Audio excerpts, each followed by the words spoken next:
Continuamos hoy, amigo oyente, nuestro recorrido por el libro de Levítico. En este capítulo 11 veremos la dieta o menú de los alimentos aceptables para el pueblo escogido de Dios y también la contaminación que pueda resultar por los contactos con cosas declaradas impuras. Al entrar en nuestro estudio de este capítulo 11 del libro de Levítico, creemos que usted, amigo oyente, concordará con nosotros en que es uno de los capítulos más insólitos, es decir, más raros o fuera de lo común de la Biblia.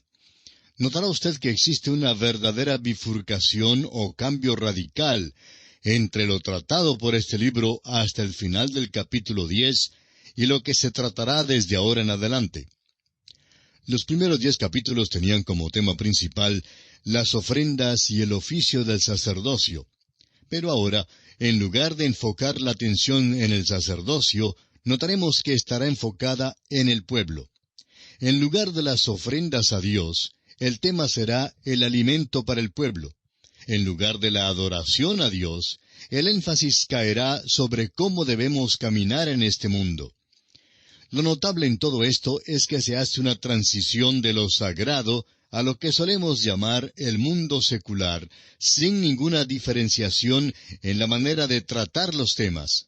Se prosigue el mismo ritmo y el mismo nivel que se ha estado usando para describir los temas que llamamos sagrados.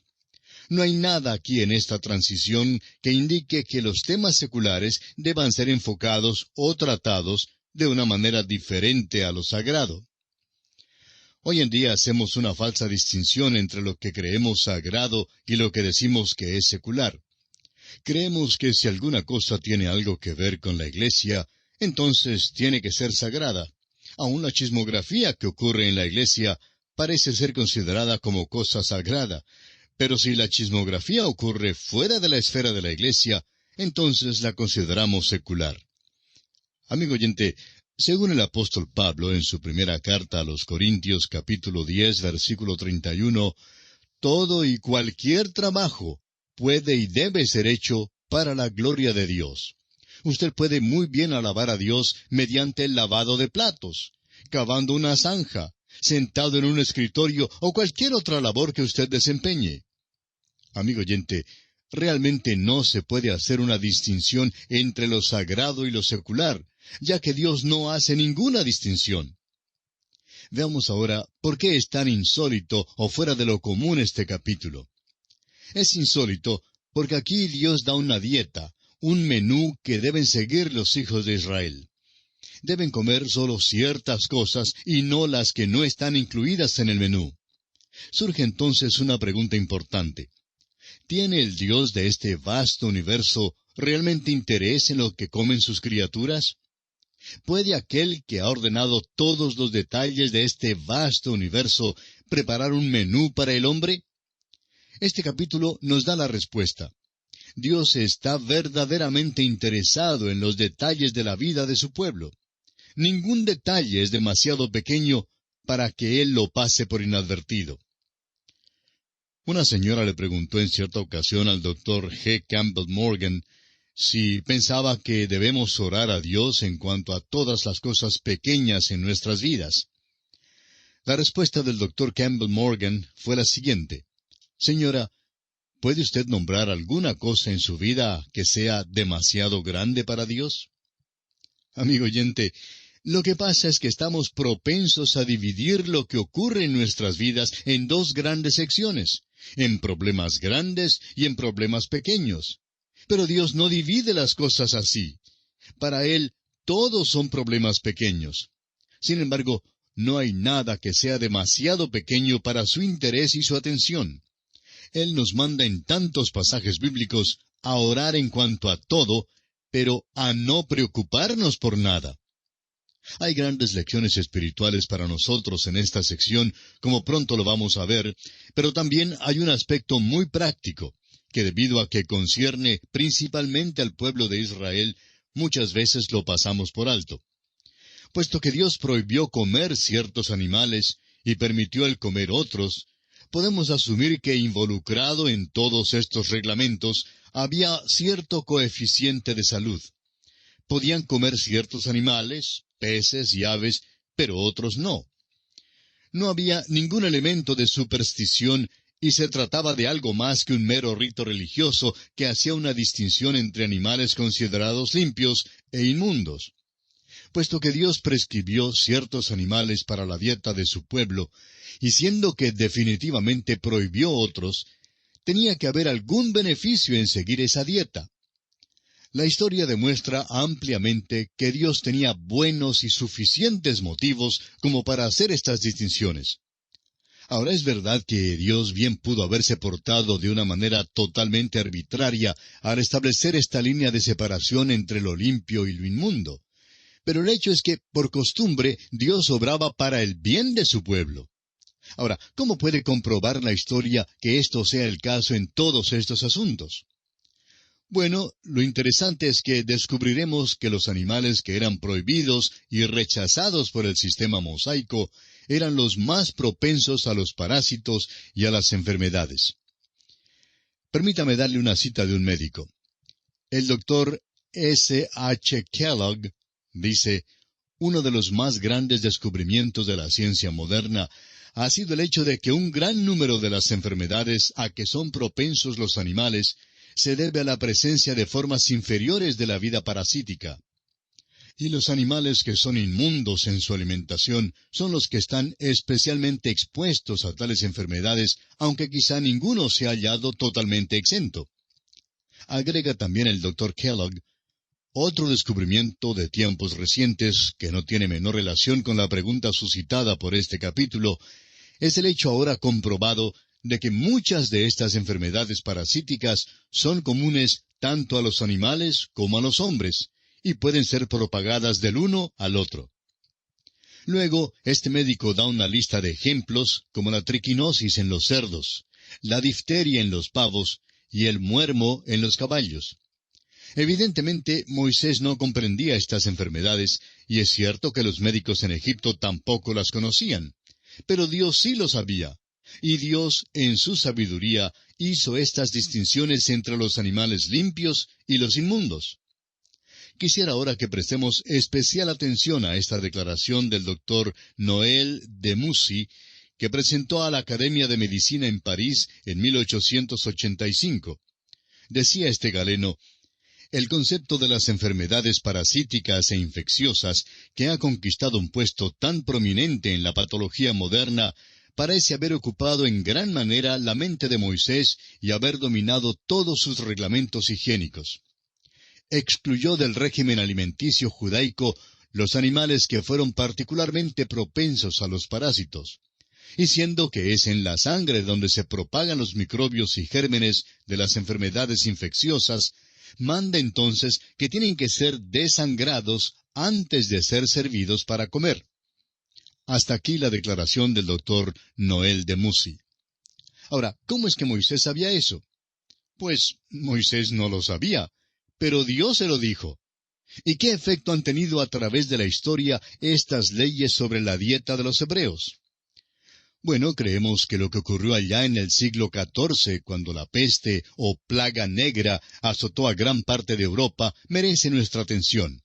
Citamos aquí una vez más al doctor Kellogg, quien escribió: en los días cuando la plaga estaba desolando a Europa, los judíos evitaron la infección en forma tan universal que por esta inmunidad la sospecha popular se transformó en furia, y los acusaron de haber causado la horrenda mortalidad entre sus vecinos gentiles mediante el envenenamiento de las fuentes y los manantiales.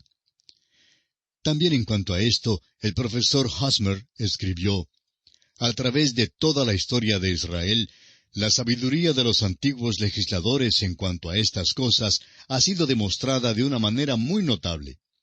En tiempos de pestilencia, los judíos han sufrido muchísimo menos que otros.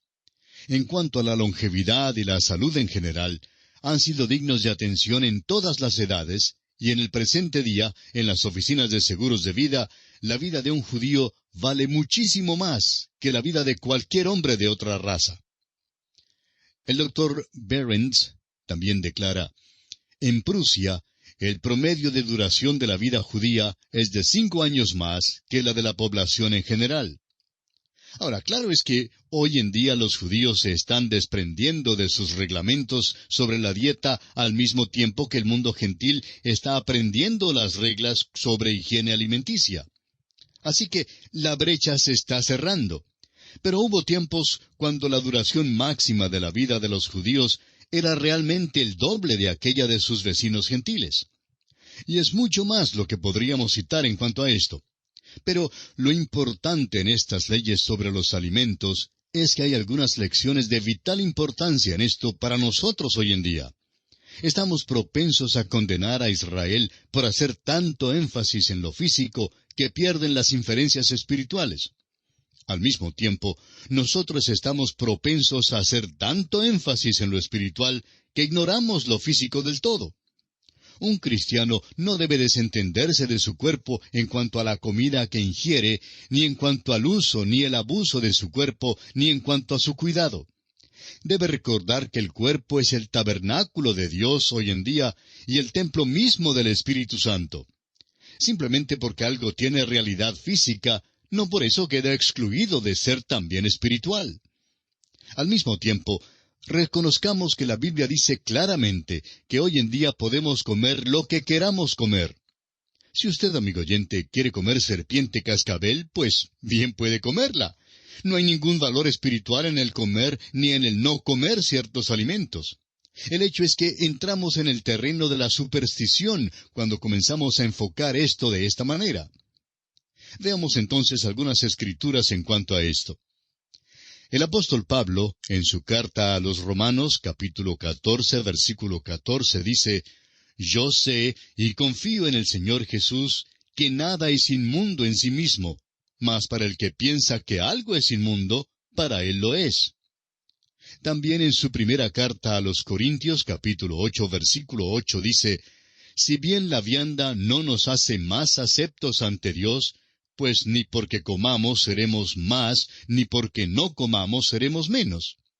Luego, en 1 Corintios, capítulo 6, versículo 13, leemos, «Las viandas para el vientre, y el vientre para las viandas, pero tanto al uno como a las otras destruirá Dios».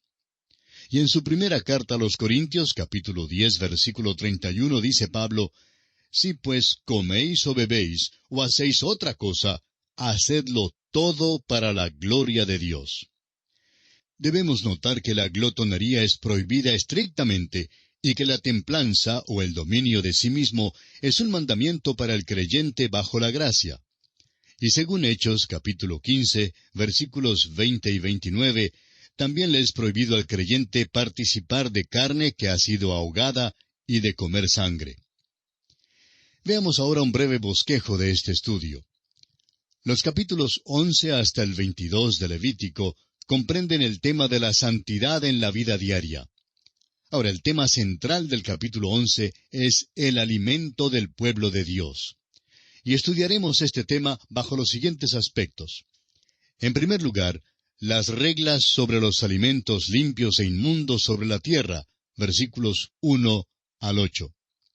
En segundo lugar, las reglas sobre las criaturas limpias e inmundas en las aguas, comprendido en los versículos 9 al 12. En tercer lugar, las reglas sobre las criaturas limpias e inmundas que vuelan en el aire, versículos 13 al 19.